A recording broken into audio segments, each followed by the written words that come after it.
আজ বড়মশাই বাজার দিয়ে বড় বড় সাইজের চিংড়ি এনে বললো বাড়িতে পটল আছে, পটল চিংড়ি বানাও।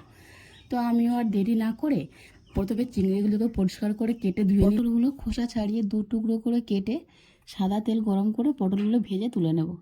আলুও ডুমো ডুমো করে কেটে নিয়েছি। এবার ওই তেলের মধ্যে আমি আলুটাও ভেজে তুলে নেব। চিংড়িগুলো দিয়ে চিংড়িগুলো লাল করে ভেজে তুলে নেব। একই তেলের মধ্যে আমি 5 ফোড়ন আর একটা বড় সাইজের পেঁয়াজ কুচিয়ে রেখেছিলাম, পেঁয়াজটাও দিয়ে দেবো। একটু আদা থিতে করে নিয়েছিলাম, আদাটাও দিয়ে কাঁচা লঙ্কা দিয়ে ভালো করে প্রথমে মশলাটাকে কষিয়ে নেব। এবার ভেজে রাখা আলু পটলটা দিয়ে একটু ভেজে নিয়ে স্বাদ অনুযায়ী নুন, হলুদ আর লাল লঙ্কার গুঁড়ো দিয়ে 2 থেকে 3 মিনিট ভালো করে কষিয়ে নেব। ভেজে রাখা চিংড়ি দিয়ে আবারও একটু ভালো করে কষিয়ে নেব। এবার প্রয়োজন মতো জল দিয়ে ঝোলটাকে ফুটতে দেবো ঢাকা দিয়ে, যতক্ষণ আলু আর পটলটা সিদ্ধ হয়ে যায়। পটল সিদ্ধ হয়ে ঝোলটা যখনই মাখা মাখা হয়ে যাবে, উপর দিয়ে গরম মশলা গুঁড়ো ছড়িয়ে নামিয়ে নেব।